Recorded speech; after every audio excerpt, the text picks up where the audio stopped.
The Man Who Loved Islands by D.H. Lawrence. Chapter 1. The First Island.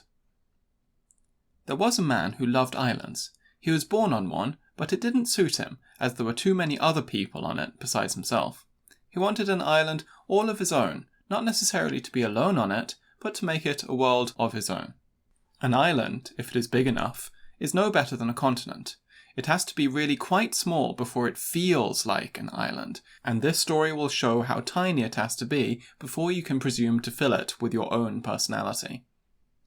Now the circumstances so worked out that this lover of islands, by the time he was 35, actually acquired an island of his own. He didn't own it as freehold property, but he had a 99 years lease of it, which, as far as a man and an island are concerned, is as good as everlasting.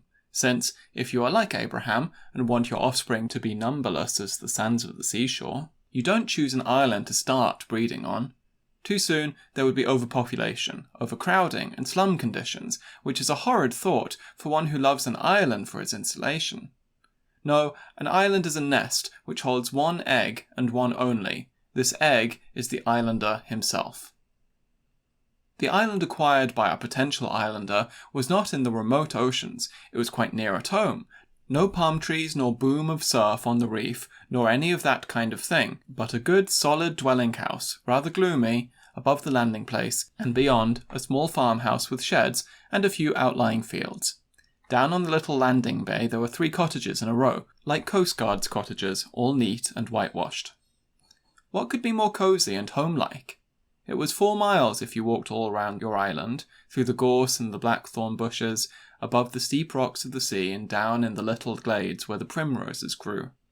If you walked straight over the 2 humps of hills, the length of it, through the rocky fields where the cows lay chewing, and through the rather sparse oats, on into the gorse again, and so to the low cliff's edge, it took you only 20 minutes. And when you came to the edge, you could see another, bigger island lying beyond.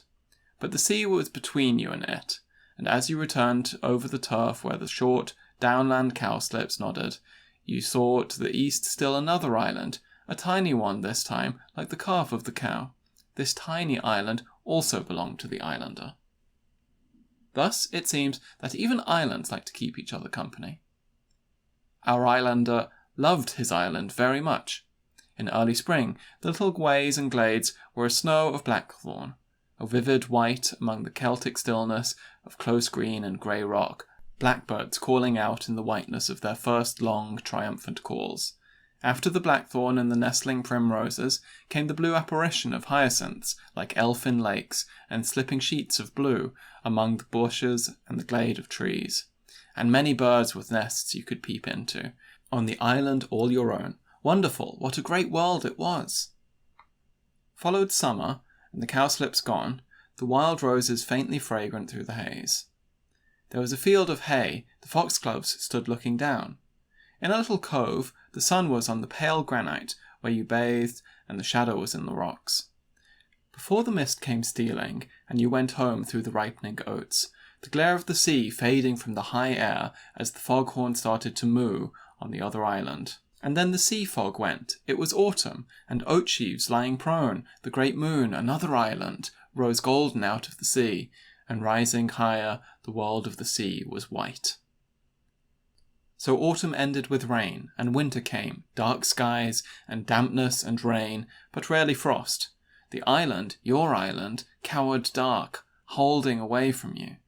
You could feel, down in the wet, sombre hollows, the resentful spirit coiled upon itself like a wet dog coiled in gloom, or a snake that is neither asleep nor awake. Then, in the night, when the wind left off blowing in great gusts and volleys, as at sea, you felt that your island was a universe, infinite and old as the darkness, not an island at all, but an infinite dark world, where all the souls from all the other bygone nights lived on, and the infinite distance was near. Strangely, from your little island in space, you were gone forth into the dark great realms of time, where all the souls that never die veer and swoop on their vast strange errands. The little earthly island has dwindled like a jumping-off place into nothingness, for you have jumped off, and you know not how, into the dark wide mystery of time, where the past is vastly alive, and the future is not separated off. This is the danger of becoming an islander. When, in the city, you wear your white spats and dodge the traffic with the fear of death down your spine, then you are quite safe from the terrors of infinite time. The moment is your little islet in time. It is the spatial universe that careers around you. But once isolate yourself on a little island in the sea of space, and the moment begins to heave and expand in great circles, the solid earth is gone, and your slippery, naked, dark soul finds herself out in the timeless world, where the chariots of the so-called dead dash down the old streets of centuries, and souls crowd on the footways that we, in the moment, call bygone years. The souls of the dead are alive again and pulsating actively around you. You are out in the other infinity. Something of this happened to our islander. Mysterious feelings came upon him that he wasn't used to. Strange awarenesses of old, far-gone men and other influences, men of Gaul, with big moustaches, who had been on his island and had vanished from the face of it, but not out of the air of night. They were there still, hurtling their big, violent, unseen bodies through the night. And there were priests with golden knives and mistletoe, then other priests with a crucifix, then pirates with murder on the sea. Our islander was uneasy. He didn't believe in the daytime in any of this nonsense, but at night it was just so. He had reduced himself to a single point in space, and, a point being that which has neither length nor breadth, he had to step off it into somewhere else. Just as you must step into the sea if the waters wash your foothold away, so he had, at night, to step off into the other world of undying time. He was uncannily aware as he lay in the dark that the blackthorn grove, that seemed a bit uncanny even in the realm of space and day, at night was crying with old men of an invisible race around the altar stone. What was a ruin under the hornbeam trees by day was a moaning of blood-stained priests with crucifixes on the ineffable night. What was a cave and hidden beach between coarse rocks became the invisible dark, the purple-lipped imprecation of pirates. To escape any more of this sort of awareness, our islander daily concentrated upon his material island. Why should it not be the happy isle at last? Why not the last small isle of the Hesperides? The perfect place, all filled with his own gracious, blossom-like spirit. A minute world of pure perfection, made by man himself. He began, as we begin all of our attempts to regain paradise, by spending money. The old, semi-feudal dwelling house he restored, let in more light, put clear, lovely carpets on the floor, clear, flower-petal curtains at the sullen windows, and wines in the cellars of rock. He brought over a buxom housekeeper from the world and a soft-spoken, much-experienced butler. These two were to be islanders. In the farmhouse he put a bailiff with 2 farmhands. There were Jersey cows, tinkling a slow bell among the gorse. There was a call to meals at midday and the peaceful smoking of chimneys at evening when rest descended. A jaunty sailing boat with motor accessory rode in the shelter in the bay. Just below row 3 white cottages. There was also a little yawl and 2 rowboats drawn up on the sand. A fishing net was drying on its supports. A boatload of new white planks stood crisscross. A woman was going to the well with a bucket. In the end cottage lived the skipper of the yacht and his wife and son. He was a man from the other, large island, at home on this sea. Every fine day he went out fishing with his son. Every fine day there was fresh fish on the island. In the middle cottage lived an old man and wife, a very faithful couple. The old man was a carpenter and man of many jobs. He was always working, always the sound of his plane or his saw. Lost in his work, he was another kind of islander. In the third cottage was the mason, a widower with a son and 2 daughters. With the help of his boy, this man dug ditches and built fences, raised buttresses and erected a new outbuilding and hewed stone from the little quarry. His daughters worked at the big house. It was a quiet, busy little world. When the islander brought you over as his guest, you met first the dark-bearded, thin, smiling skipper, Arnold, then his boy Charles. At the house, the smooth-lipped butler, who had lived all over the world, valeted you, and created that curious, creamy-smooth, disarming sense of luxury around you which only a perfect and rather untrustworthy servant can create. He disarmed you and had you at his mercy. The buxom housekeeper smiled and treated you with the subtle, respectful familiarity that is only dealt out to the true gentry, and the rosy maid threw a glance at you as if you were very wonderful coming from the great outer world. Then you met the smiling but watchful bailiff who came from Cornwall, and the shy farmhand from Berkshire with his clean wife and 2 little children, then the rather sulky farmhand from Suffolk. The mason, a Kent man, would talk to you by the yard if you let him. Only the old carpenter was gruff and elsewhere absorbed. Well then, it was a little world to itself, and everybody feeling very safe and being very nice to you as if you were really something special. But it was the islander's world, not yours. He was the master. The special smile, the special attention was to the master. They all knew how well off they were. So the island was no longer Mr. So-and-so. To everyone on the island, even to you yourself, he was the master. Well, it was ideal. The master was no tyrant, no. He was a delicate, sensitive, handsome master who wanted everything perfect and everybody happy, himself, of course, to be the fount of this happiness and perfection. But in this way, he was a poet. He treated his guests royally, his servants liberally, yet he was shrewd and very wise. He never came the boss over his people, yet he kept his eye on everything like a shrewd, blue-eyed young Hermes.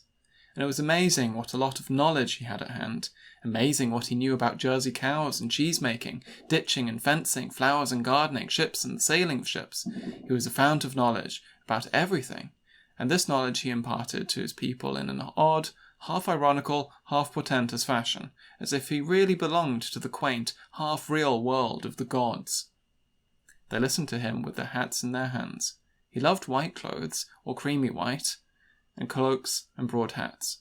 So, in fine weather, the bailiff would see the elegant tall figure in creamy white serge, coming like some bird over the fallow to look at the weeding of the turnips. Then there would be a doffing of hats, and a few minutes of whimsical, shrewd, wise talk, to which the bailiff answered admiringly, and the farmhands listened in silent wonder, leaning on their hoes. The bailiff was almost tender to the master. Or, on a windy morning, he would stand with his cloak blowing in the sticky sea wind on the edge of the ditch that was being dug to drain a little swamp, talking in the teeth of the wind to the man below, who looked up at him with steady and inscrutable eyes. Or at evening in the rain, he would be seen hurrying across the yard, the broad hat turned against the rain, and the farm wife would hurriedly exclaim, "The master! Get up, John, and clear a space on the sofa." And then the door opened, and there was a cry of, "Why, of all the things, if it isn't the master? Why, have you turned out then of a night like this to come across to the like of we?" And the bailiff took his cloak, and the farm wife his hat, and the 2 farm hands drew their chairs to the back. He sat on the sofa, and took a child up near him. He was wonderful with children, and talked to them simply wonderful, made you think of our Saviour himself, said the woman. Always he was greeted with smiles, and the same peculiar deference, as if he were a higher, but also frailer being. They handled him almost tenderly, and almost with adulation. But when he left, or when they spoke of him, they had often a subtle, mocking smile on their faces. There was no need to be afraid of the master. Just let him have his own way. Only the old carpenter was sometimes sincerely rude to him, so he didn't care for the old man. It is doubtful whether any of them really liked him, man to man, or even woman to man. But then it is doubtful if he really liked any of them as man to man, or man to woman. He wanted them to be happy, and the little world to be perfect. But anyone who wants the world to be perfect must be careful not to have real likes and dislikes. A general goodwill is all you can afford. The sad fact is, alas, that general goodwill is always felt as something of an insult by the mere object of it, and so it breeds a quite special brand of malice. Surely general goodwill is a form of egoism, that it should have such a result. Our islander, however, had his own resources. He spent long hours in his library, for he was compiling a book of reference to all the flowers mentioned in the Greek and Latin authors. He was not a great classical scholar, the usual public school equipment, but there are such excellent translations nowadays. And it was so lovely, tracing flower after flower as it blossomed in the ancient world. So the first year on the island passed by. A great deal had been done. Now the bills flooded in, and the master, conscientious in all things, began to study them. The study left him pale and breathless. He was not a rich man. He knew he had been making a hole in his capital to get the island into running order, When he came to look, however, there was hardly anything left but whole. Thousands and thousands of pounds had the island swallowed into nothingness.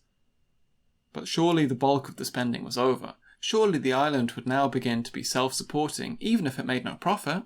Surely he was safe. He paid a good many of the bills and took a little heart. But he had had a shock, and in the next year, the coming year, there must be economy, frugality. He told his people so in simple and touching language, and they said, "Why, surely, surely." So, while the wind blew and the rain lashed outside, he would sit in his library with the bailiff over a pipe and a pot of beer, discussing farm projects. He lifted his narrow, handsome face, and his blue eye became dreamy. What a wind! It blew like cannon shots. He thought of his island, lashed with foam and inaccessible, and he exulted. No, he must not lose it. He turned back to the farm projects with the zest of genius, and his hands flicked white emphasis, while the bailiff intoned, "Yes, sir. Yes, sir. You're right, master." But the man was hardly listening. He was looking at the master's blue lawn shirt and curious pink tie with the fiery red stone, at the enamel sleeve links, and at the ring with the peculiar scarab. The brown, searching eyes of the man of the soil glanced repeatedly over the fine, immaculate figure of the master, with a sort of slow, calculating wonder. But if he happened to catch the master's bright, exalted glance, his own eye lit up with a careful cordiality and deference as he bowed his head slightly. Thus, between them, they decided what crops should be sown, what fertilizers should be used in different places, which breed of pigs should be imported, and which line of turkeys. That is to say, the bailiff, by continually cautiously agreeing with the master, kept out of it, and let the young man have his own way. The master knew what he was talking about. He was brilliant at grasping the gist of a book, and knowing how to apply his knowledge. On the whole, his ideas were sound. The bailiff even knew it. But in the man of the soil there was no answering enthusiasm. The brown eyes smiled their cordial deference, but the thin lips never changed. The master pursued his own flexible mouth in a boyish versatility, as he cleverly sketched his ideas to the other man, and the bailiff made eyes of admiration. But in his heart he was not attending. He was only watching the master, as he would have watched a queer, alien animal, quite without sympathy, not implicated. So it was settled, and the master rang for Elvery, the butler, to bring a sandwich. He, the master, was pleased. The butler saw it, and came back with anchovy and ham sandwiches, and a newly opened bottle of vermouth. There was always a newly opened bottle of something. It was the same with the mason. The master and he discussed the drainage of a bit of land, and more pipes were ordered, more special bricks, more this, more that. Fine weather came at last, and there was a little lull in the hard work on the island. The master went for a short cruise in his yacht. It was not really a yacht, just a neat little bit of a yawl. They sailed along the coast of the mainland and put in at the ports. At every port some friend turned up. The butler made elegant little meals in the cabin. Then the master was invited to villas and hotels. His people disembarked him as if he were a prince. And oh, how expensive it turned out! He had to telegraph the bank for money, and he went home again to economize. The marsh marigolds were blazing in the swamp where the ditches were being dug for drainage. He almost regretted, now, the work in hand. The yellow beauties would not blaze again. Harvest came, and a bumper crop. There must be a harvest home supper. The long barn was now completely restored and added to. The carpenter had made long tables. Lanterns hung from the beams of the high-pitched roof. All the people of the island were assembled. The bailiff presided. It was a gay scene. Towards the end of the supper, the master in a velvet jacket appeared with his guests. Then the bailiff rose and proposed, "The master! Long life and health to the master!" All the people drank the health with great enthusiasm and cheering. The master replied with a little speech. They were on an island in a little world of their own. It depended on them all to make this world a world of true happiness and content. Each must do his part. He hoped he himself did what he could, for his heart was in his island, and with the people of his island. The butler responded, as long as the island had such a master, it could not but be a little heaven for all the people on it. This was seconded with virile warmth by the bailiff and the mason. The skipper was beside himself. Then there was dancing. The old carpenter was a fiddler. But under all this, things were not well. The very next morning came the farm boy to say that a cow had fallen over the cliff. The master went to look. He peered over the not very high declivity and saw her lying dead on a green ledge under the bit of late-flowering broom. A beautiful, expensive creature, already looking swollen, But what a fool to fall so unnecessarily! It was a question of getting several men to haul her up the bank, and then of skinning and burying her. No one would eat the meat. How repulsive it all was. This was symbolic of the island. As sure as the spirits rose in the human breast, with a movement of joy, an invisible hand struck malevolently out of the silence. There must not be any joy, nor even any quiet peace. A man broke a leg, another was crippled with rheumatic fever. The pigs had some strange disease. A storm drove the yacht on a rock. The mason hated the butler and refused to let his daughter serve at the house. Out of the air came a stony, heavy malevolence. The island itself seemed malicious. It would go on being hurtful and evil for weeks at a time. Then suddenly again one morning it would be fair, lovely as a morning in paradise, everything beautiful and flowing, and everybody would begin to feel a great relief and a hope for happiness. Then, as soon as the master was opened out in spirit like an open flower, some ugly blow would fall. Somebody would send him an anonymous note accusing some other person on the island. Somebody else would come hinting things against one of his servants. Some folks think they've got an easy job out here with all the pickings they make, the mason's daughter screamed at the suave butler in the master's hearing. He pretended not to hear. My man says this island is surely one of the lean kind of Egypt. It would swallow a sight of money, and you'd never get anything better out of it, confided the farmhand's wife to one of the master's visitors. The people were not contented. They were not islanders. We feel we're not doing right by the children, said those who had children. We feel we're not doing right by ourselves, said those who had no children. And the various families fairly came to hate one another. Yet the island was so lovely. There was a scent of honeysuckle, and the moon brightly flickering down on the sea, and then even the grumblers felt a strange nostalgia for it. It set you yearning, with a wild yearning, perhaps for the past, to be far back in the mysterious past of the island, when the blood had a different throb. Strange floods of passion came over you, strange violent lusts and imaginations of cruelty. The blood and the passion of the lust which the island had known. Uncanny dreams, half-evocated yearnings. The master himself began to feel a little afraid of his island. He felt here strange violent feelings he had never felt before, and lustful desires that he'd never been quite free from. He knew quite well now that his people didn't love him at all. He knew that their spirits were secretly against him, malicious, jeering, envious, and lurking to down him. He became just as wary and secretive with regard to them. But it was too much. At the end of the second year, several departures took place. The housekeeper went.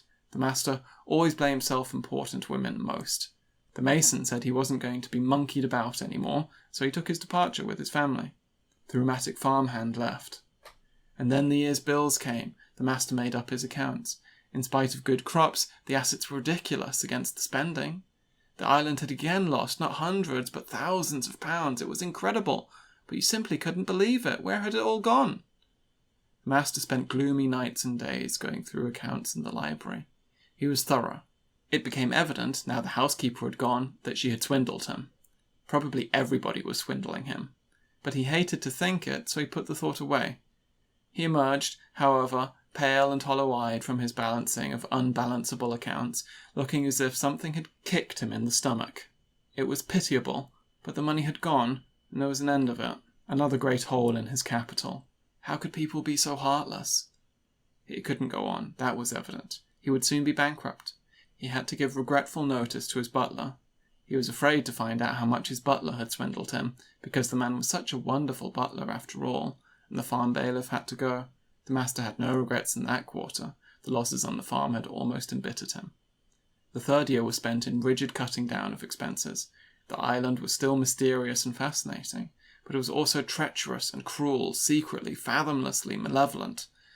In spite of all of its fair show of white blossom and bluebells, and the lovely dignity of foxgloves bending their rose-red bells, it was your implacable enemy. With reduced staff, reduced wages, reduced splendour, the third year went by. But it was fighting against hope. The farm still lost a good deal, and once more there was a hole in that remnant of capital. Another hole, in that which was already a mere remnant round the old holes. The island was mysterious in this also. It seemed to pick the very money out of your pocket, as if it were an octopus with invisible arms stealing from you in every direction.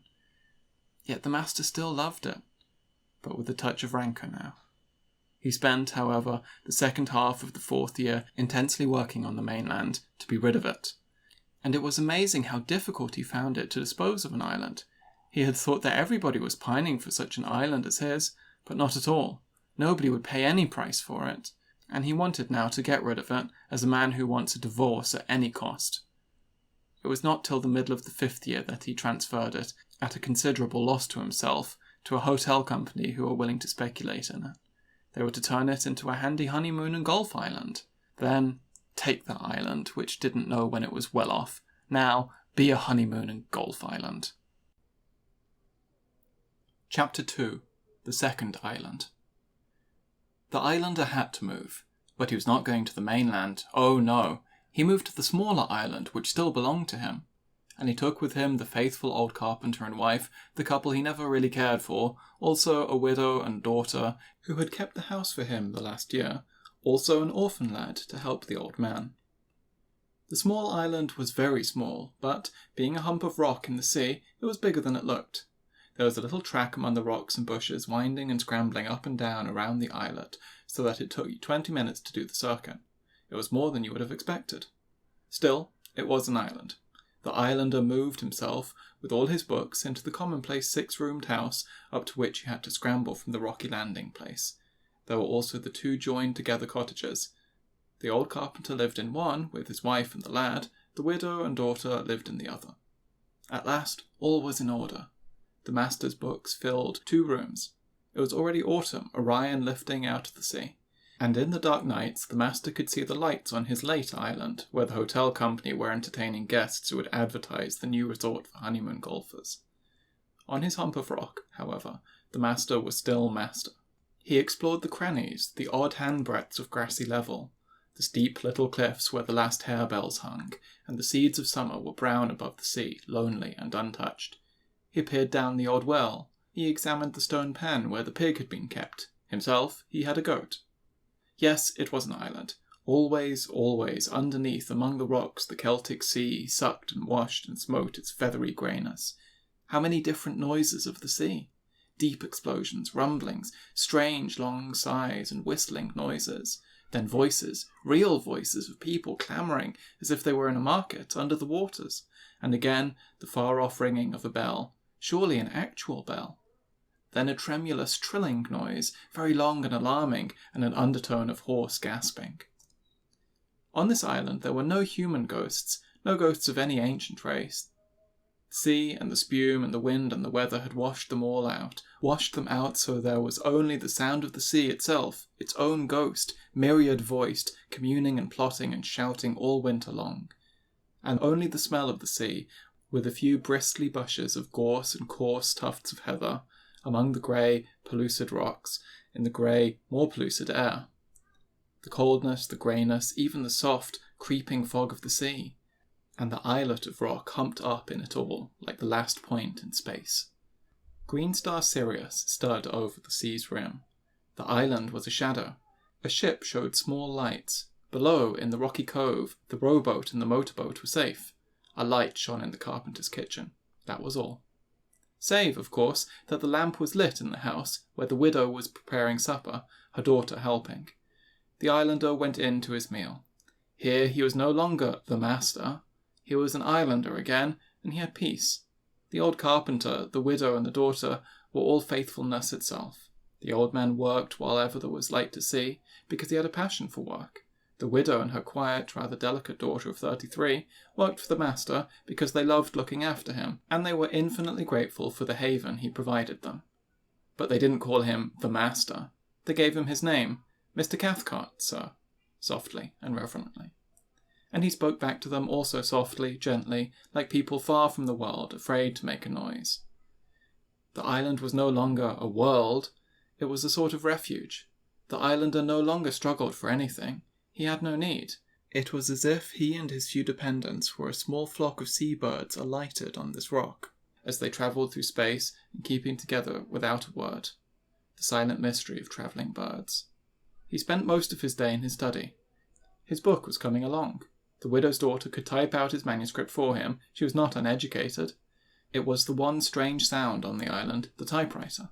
But soon even its spattering fitted in with the sea's noises and the winds. The months went by. The islander worked away in his study. The people of the island went quietly about their concerns. The goat had a little black kid with yellow eyes. There were mackerel in the sea. The old man went fishing in the rowboat with the lad. When the weather was calm enough, they went off in the motorboat to the biggest island for the post, and they brought supplies, never a penny wasted. And the days went by, and the nights, without desire, without ennui. The strange stillness from all desire was a kind of wonder to the islander. He didn't want anything. His soul at last was still in him. His spirit was like a dim-lit cave under water, where strange sea foliage expands upon the watery atmosphere and scarcely sways, and a mute fish shadowily slips in and slips away again, all still, soft, and uncrying, yet alive as rooted seaweed is alive. The islander said to himself, "Is this happiness?" He said to himself, "I am turned into a dream. I feel nothing, or I don't know what I feel, yet it seems to me I am happy." Only he had to have something upon which his mental activity could work. So he spent long, silent hours in his study, working not very fast, nor very importantly, letting the writing spin softly from him as if it were drowsy gossamer. He no longer fretted whether it were good or not, what he produced. He slowly, softly spun it like gossamer, and if it were to melt away as gossamer in autumn melts, he would not mind. It was only the soft evanescence of gossamery things which now seemed to him permanent. The very mist of eternity was in them, whereas stone buildings, cathedrals for example, seemed to him to howl with temporary resistance, knowing they must fall at last. The tension of their long endurance seemed to howl forth from them all the time. Sometimes he went to the mainland and to the city. Then he went elegantly, dressed in the latest style, to his club. He sat in a stall at the theatre, he shopped in Bond Street, he discussed terms for publishing his book. But over his face was that gossamery look of having dropped out of the race of progress, which made the vulgar city people feel they had won it over him, and made him glad to go back to his island. He didn't mind if he never published his book. The years were blending into a soft mist, from which nothing obtruded. Spring came. There was never a primrose on his island, but he found a winter aconite. There were 2 little sprayed bushes of blackthorn and some windflowers. He began to make a list of the flowers on his islet, and that was absorbing. He noted a wild currant bush, and watched for the elderflowers on a stunted little tree, then for the first yellow rags of the broom and wild roses. Bladder campion, orchids, stitchwort, celandine. He was prouder of them than if they had been people on his island. When he came across the golden saxifrage, so inconspicuous in a damp corner, he crouched over it in a trance, he knew not for how long, looking at it. Yet it was nothing to look at, as the widow's daughter found when he showed her.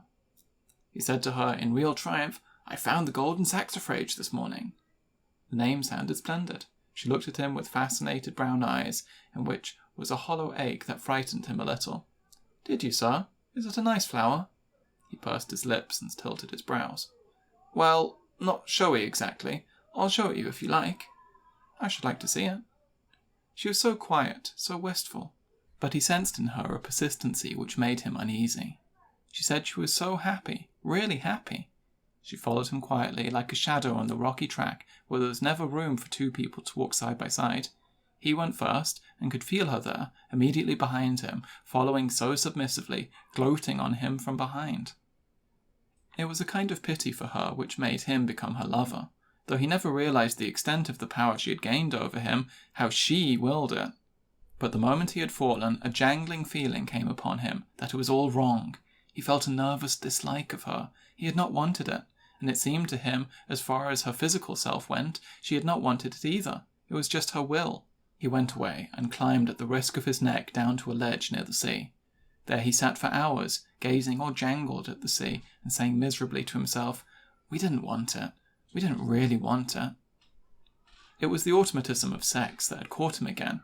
Not that he hated sex. He deemed it, as the Chinese do, one of the great life mysteries. But it had become mechanical, automatic, and he wanted to escape that. Automatic sex shattered him, and filled him with a sort of death. He thought he had come through to a new stillness of desirelessness. Perhaps beyond that, there was still new fresh delicacy of desire, an unentered, frail communion of 2 people meeting on untrodden ground. But be that as it might, this was not it. This was nothing new or fresh. It was automatic and driven from the will. Even she, in her true self, hadn't wanted it. It was automatic in her. When he came home very late and saw her face white with fear and apprehension of his feeling against her, he pitied her and spoke to her delicately, reassuringly, but he kept himself remote from her. She gave no sign. She served him with the same silence, the same hidden hunger to serve him, to be near where he was. He felt her love following him with strange, awful persistency. She claimed nothing. Yet now, when he met her bright, brown, curiously vacant eyes, he saw in them the mute question. The question came direct at him, with a force and a power of will he never realized. So he succumbed and asked her again.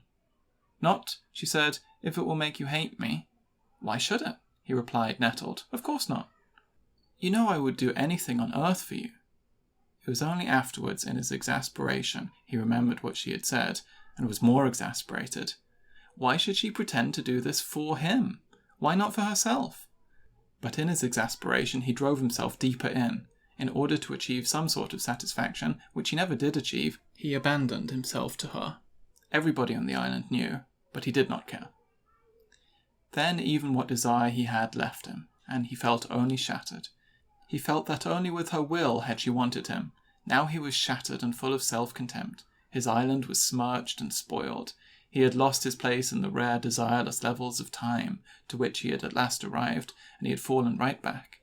If only it had been true, delicate desire between them, and a delicate meeting on the third rare place where a man might meet a woman, when they were both true to the frail, sensitive, crocus flame of desire in them.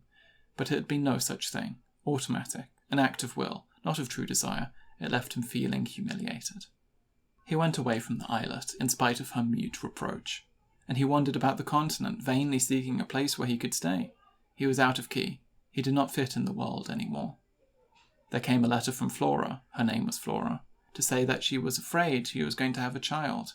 He sat down as if he were shot, and he remained sitting, but he replied to her, "Why be afraid? If it is so, it is so, and we should rather be pleased than afraid." At this very moment, it happened there was an auction of islands. He got the maps and studied them, and at the auction he bought, for very little money, another island. It was just a few acres of rock away in the north, on the outer fringes of the isles. It was low, it rose out of the great ocean. There was not a building, not even a tree on it, only northern sea turf, a pool of rainwater, a bit of sedge, rock, and seabirds, nothing else, under the weeping, wet western sky. He made a trip to visit his new possession. For several days, owing to the seas, he could not approach it. Then, in a light sea mist, he landed and saw it hazy, low, stretching apparently a long way. But it was illusion. He walked over the wet, springy turf, and dark grey sheep tossed away from him, spectral, bleating hoarsely. And he came to the dark pool with the sedge. Then, on in the dampness, to the grey sea sucking angrily among the rocks. This was indeed an island. So he went home to Flora. She looked at him with guilty fear, but also with a triumphant brightness in her uncanny eyes, and again he was gentle. He reassured her. Even he wanted her again, with that curious desire that was almost like toothache. So he took her to the mainland, and they were married, since she was going to have his child. They returned to the island. She still brought in his meals, her own along with them. She sat and ate with him. He would have it so. The widowed mother preferred to stay in the kitchen. And Flora slept in the guest room of his house, mistress of his house. His desire, whatever it was, died in him with nauseous finality.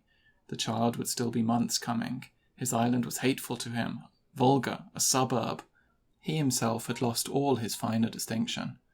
The weeks passed in a sort of prison, in humiliation.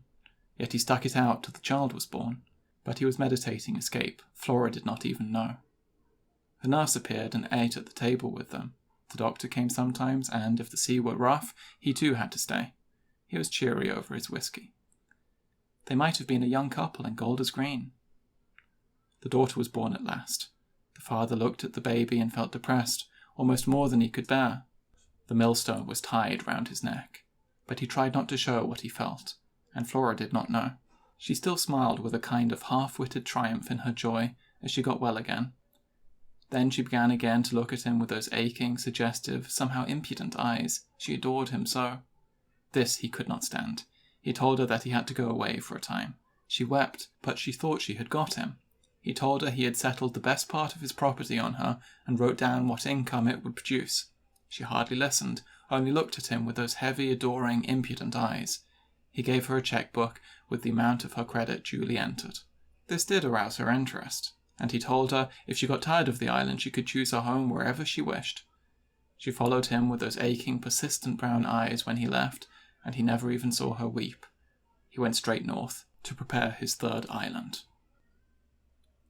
Chapter 3. The Third Island. The third island was soon made habitable. With cement and the big pebbles from the shingle beach, 2 men built him a hut and roofed it with corrugated iron. A boat brought over a bed and table and 3 chairs, with a good cupboard and a few books. He laid in a supply of coal and paraffin and food. He wanted so little.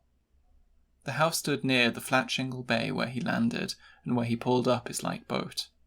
On a sunny day in August, the men sailed away and left him. The sea was still and pale blue. On the horizon, he saw the small mail steamer slowly passing northwards as if she were walking. She served the outer isles twice a week. He could row out to her if need be in calm weather, and he could signal her from a flagstaff behind his cottage. 6 sheep still remained on the island as company, and he had a cat to rub against his legs. While the sweet, sunny days of the northern autumn lasted, he would walk among the rocks and over the springy turf of his small domain, always coming to the ceaseless, restless sea. He looked at every leaf that might be different from another, and he watched the endless expansion and contraction of the water-tossed seaweed. He had never a tree, not even a bit of heather to guard, only the turf and tiny turf plants and the sedge by the pool, the seaweed in the ocean. He was glad. He didn't want trees or bushes. They stood up like people, too assertive. His bare, low-pitched island in the pale blue sea was all he wanted. He no longer worked at his book. The interest had gone. He liked to sit on the low elevation of his island and see the sea, nothing but the pale, quiet sea, and to feel his mind turn soft and hazy, like the hazy ocean. Sometimes, like a mirage, he would see the shadow of land rise hovering to northwards. It was a big island beyond, but quite without substance. He was soon almost startled when he perceived the steamer on the near horizon, and his heart contracted with fear lest it were going to pause and molest him. Anxiously he watched it go, and not till it was out of sight did he feel truly relieved, himself again. The tension of waiting for human approach was cruel. He did not want to be approached. He did not want to hear voices. He was shocked by the sound of his own voice if he inadvertently spoke to his cat. He rebuked himself for having broken the great silence, and he was irritated when the cat would look up at him and mew faintly, plaintively. He frowned at her, and she knew. She was becoming wild, lurking in the rocks, perhaps fishing. But what he disliked most was when one of the lumps of sheep opened its mouth and barred its hoarse, raucous bar.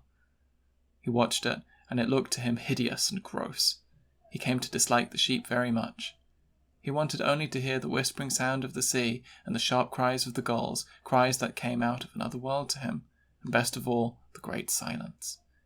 He decided to get rid of the sheep when the boat came. They were accustomed to him now, and stood and stared at him with yellow or colourless eyes, in an insolence that was almost cold ridicule.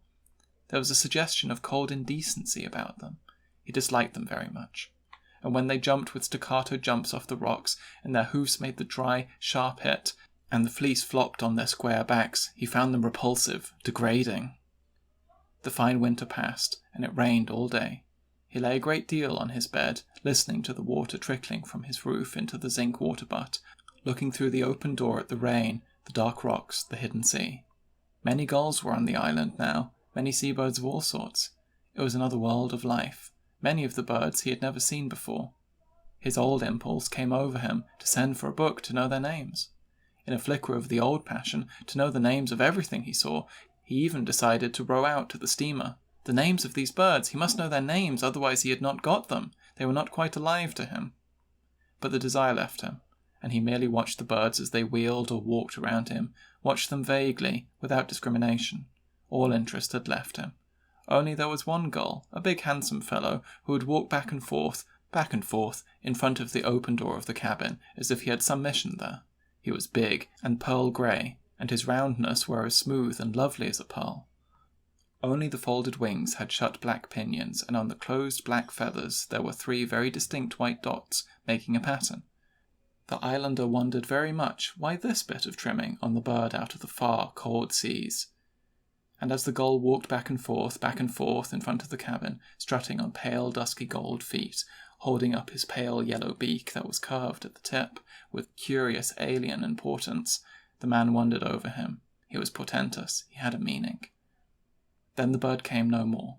The island, which had been full of seabirds, the flash of wings, the sound and cut of wings, and sharp eerie cries in the air, began to be deserted again. No longer they sat like living eggs on the rocks and turf, moving their heads, but scarcely rising into flight around his feet. No longer they ran across the turf among the sheep and lifted themselves upon low wings. The host had gone. But some remained, always. The days shortened, and the world grew eerie. One day the boat came, as if suddenly swooping down.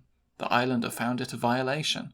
It was torture to talk to these 2 men, in their homely, clumsy clothes. The air of familiarity around them was very repugnant to him. Himself, he was neatly dressed. His cabin was neat and tidy. He resented any intrusion. The clumsy homeliness, the heavy-footedness of the 2 fishermen was really repulsive to him. The letters they had brought he left lying unopened in a little box. In one of them was his money, but he could not bear to open even that one. Any kind of contact was repulsive to him, even to read his name on an envelope. He hid the letters away.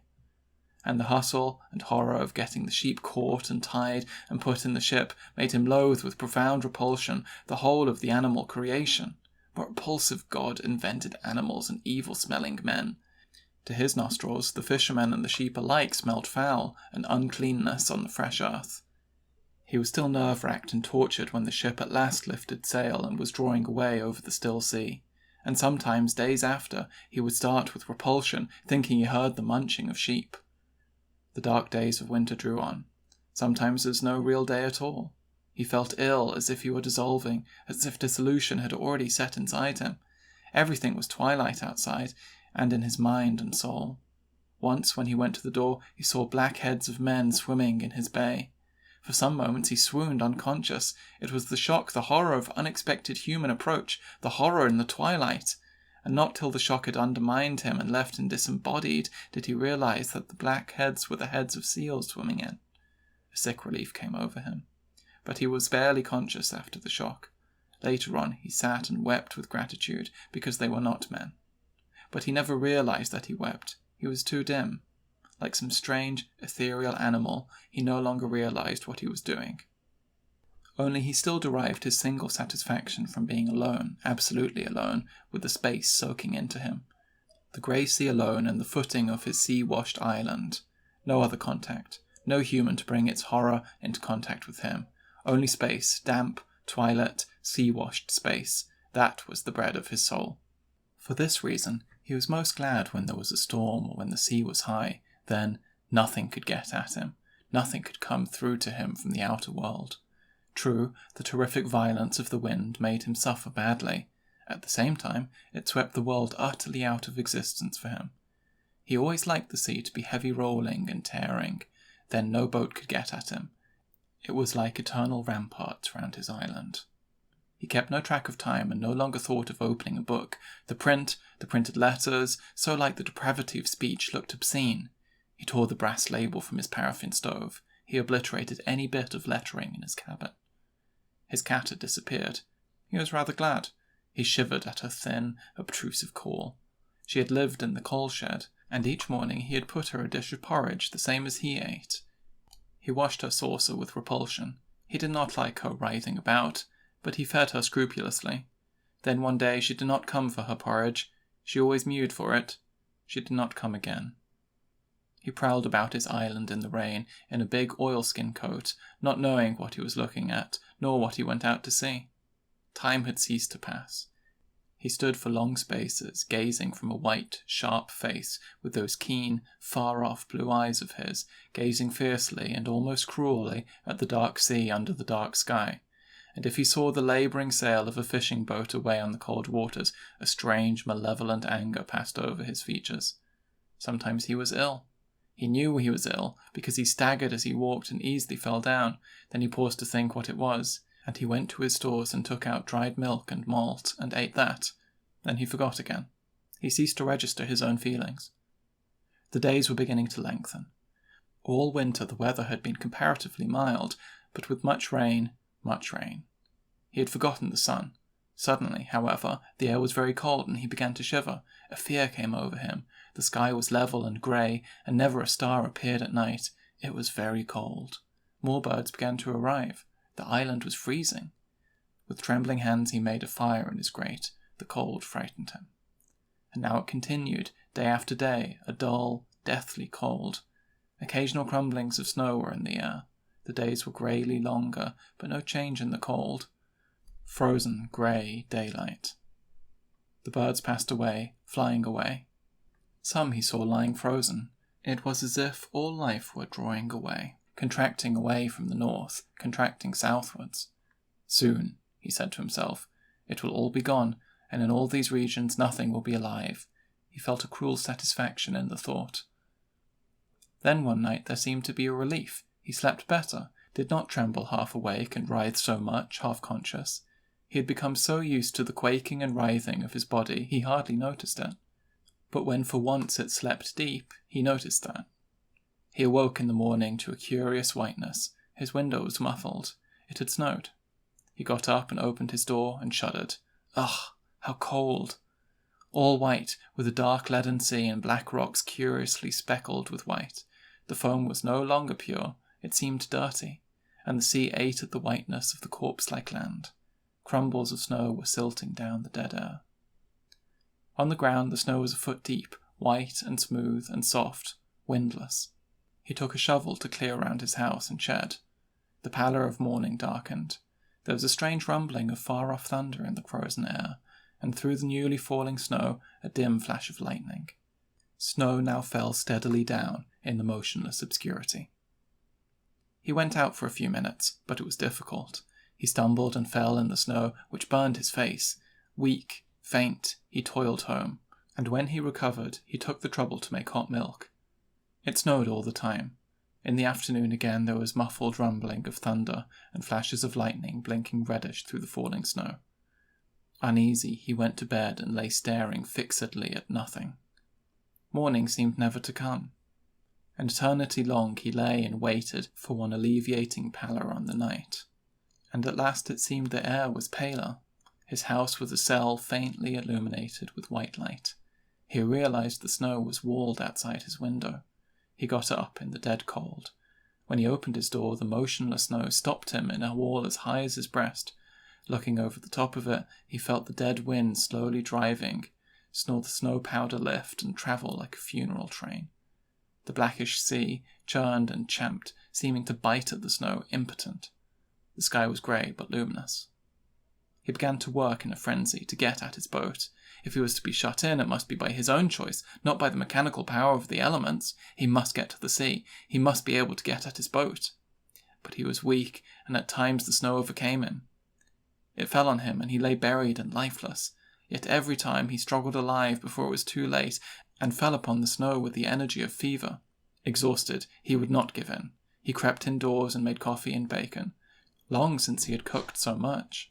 Then he went at the snow once more. He must conquer the snow, this new, white brute force which had accumulated against him. He worked in the awful, dead wind, pushing the snow aside, pressing it with his shovel. It was cold, freezing hard in the wind, even when the sun came out for a while and showed him his white, lifeless surroundings, the black sea rolling sullen, flecked with dull spume away to the horizons. Yet the sun had power on his face. It was March. He reached the boat.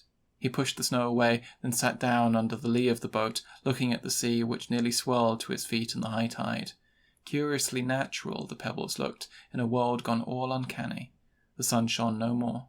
Snow was falling in hard crumbs that vanished as if by miracle as they touched the hard blackness of the sea. Hoarse waves rang in the shingle, rushing up at the snow. The wet rocks were brutally black. And all the time the myriad swooping crumbs of snow, demonish, touched the dark sea and disappeared. During the night there was a great storm. It seemed to him he could hear the vast mass of the snow striking all the world with a ceaseless thud, and over it the wind roared in strange hollow volleys, in between which came a jump of blindfold lightning, then the low roll of thunder heavier than the wind. When at last the dawn faintly discoloured the dark, the storm had more or less subsided, but a steady wind drove on. The snow was up to the top of his door. Sullenly he worked to dig himself out, and he managed, through sheer persistency, to get out. He was in the tail of a great drift many feet high. When he got through, the frozen snow was not more than 2 feet deep, but his island was gone. Its shape was all changed.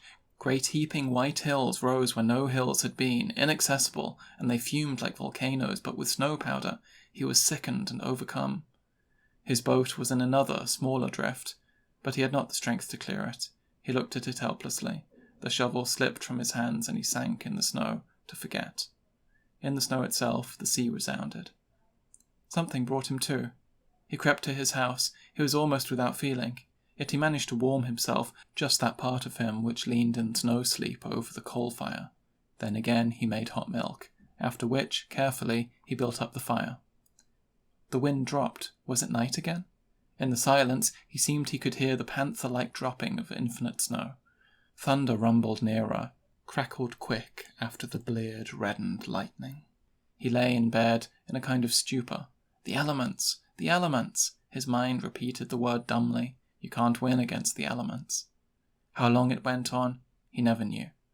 Once, like a wraith, he got out and climbed to the top of a white hill on his unrecognizable island. The sun was hot. It is summer, he said to himself, and the time of leaves. He looked stupidly over the whiteness of his foreign island, over the waste of the lifeless sea. He pretended to imagine he saw the wink of a sail, but he knew too well there would never again be a sail on that stark sea. As he looked, the sky mysteriously darkened and chilled.